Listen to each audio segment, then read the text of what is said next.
The startling thing about the Gospels for me personally is that Jesus dares us to enter conversations with each other and encourages us to continue those conversations. And having read the book that Catherine and Nib have put together, it's a daring, brave, and beautiful conversation.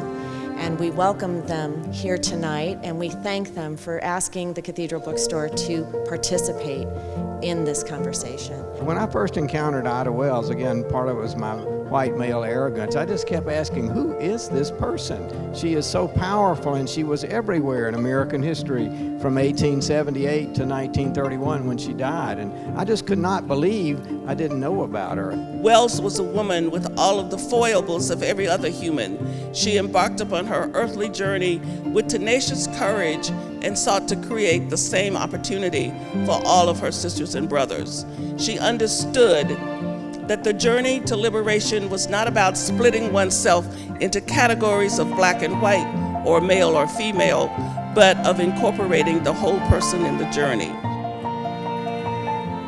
I met Nibs Stroupe for the first time one Sunday a few years ago when he stood at the small podium in the dining room turned sanctuary at Open Door Community. It never occurred to me then that we would come to this day, co-authoring a book on this woman who is very precious to me. The idea that all men are created equal was originally intended to mean white men, but fortunately others have heard that it applies to them. Yet history reminds us that whenever there is some advance toward racial or gender justice, there is a backlash and a gathering of white male power. The way that we wrote the book was we wrote separate chapters, and then we wrote one chapter where we engaged in a discussion about some of the things that we disagreed about. And so, because one of the things we wanted to do was to model that black and white people really can learn how to have a conversation about things they don't agree on and still be friends afterwards. This demonic power of race definitely seeped into my soul in the 1940s and 1950s as I grew up as a child of the segregated South on the Arkansas side of the Mississippi River. I grew up in what Doug Blackman called neo-slavery. Though its political power was evident, just as important was its psychological and theological power. I was so captured by this system that I could not imagine that African Americans were human beings like me. I'm loath to confess that, but I must do it.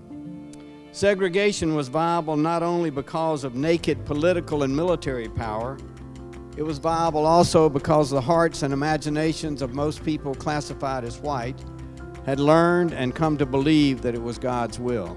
I have Ida B. Wells and Sojourner Truth and Harriet Tubman and Mary McLeod Bethune and Fannie Lou Hamer and my mother on my wall at the Center for Racial Healing. And I have Ida B. Wells on my wall at home and Howard Thurman.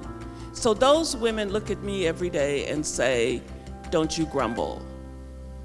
Don't you grumble. Because nothing is going to happen to you today that was as challenging as everything that happened to us was. And the system of race is not there to classify human beings. We need that.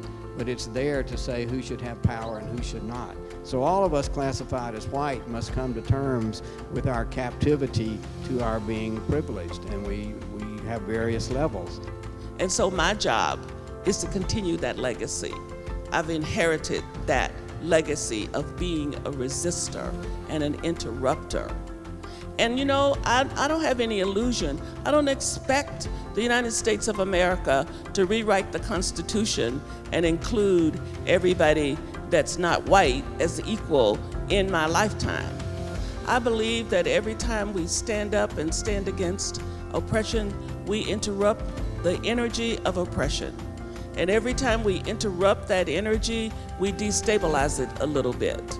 So my job is to weaken the energy of oppression for as long as I live, with every bit of strength I can come up with, and not to ever think that I can sit down, because as long as anybody is oppressed everywhere, then liberation is always in danger.